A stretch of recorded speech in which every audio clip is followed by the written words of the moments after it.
China Telecom says it will reduce the fee for 100 megabit broadband from 3,000 yuan per year to 2,000 and cut the rate of mobile internet use to 25 yuan per gigabyte. Currently, that extra gigabyte costs you at least extra 30 yuan. China Mobile also says it will cut the prices for mobile internet and promote the use of off-peak data packages.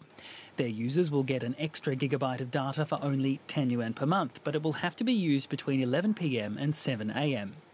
None of the telecom companies has been willing to give a timetable as to when the improved service will begin.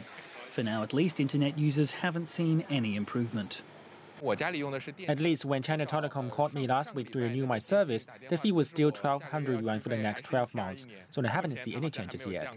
I use most of my mobile data over the weekend or when I travel to other cities, which raises the charges.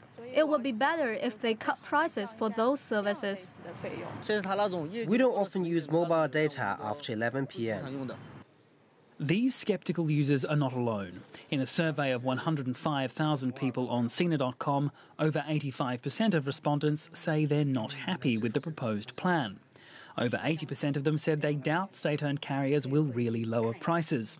And analysts say price cuts will be limited due to the higher operating costs of the proposed service improvements. The telecom giant spent over 200 billion yuan on installing 4G networks between 2010 and 2013, and they've still yet to make back that investment.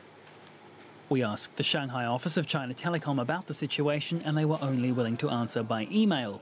The company avoided disclosing how much money it would lose on the proposed price cuts, but said its investments in improvements had already been massive.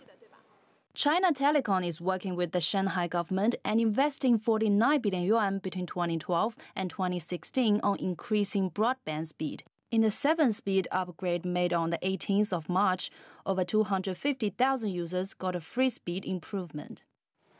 Despite Premier Li's vision of faster and cheaper internet for the people, one analyst says the proposed plans still don't affect the key reason behind China's high internet costs and low internet speeds. Experts say that behind the customer dissatisfaction is the fact that China has only 3 telecom carriers, all of them state-owned. Currently, China's average internet speed is far behind the global average, but the fees are 2-3 times higher than those in developed countries. The main reason behind the high internet fees is that the telecom industry is a monopoly here. Chen says users may not see significant benefits unless the competition landscape is changed.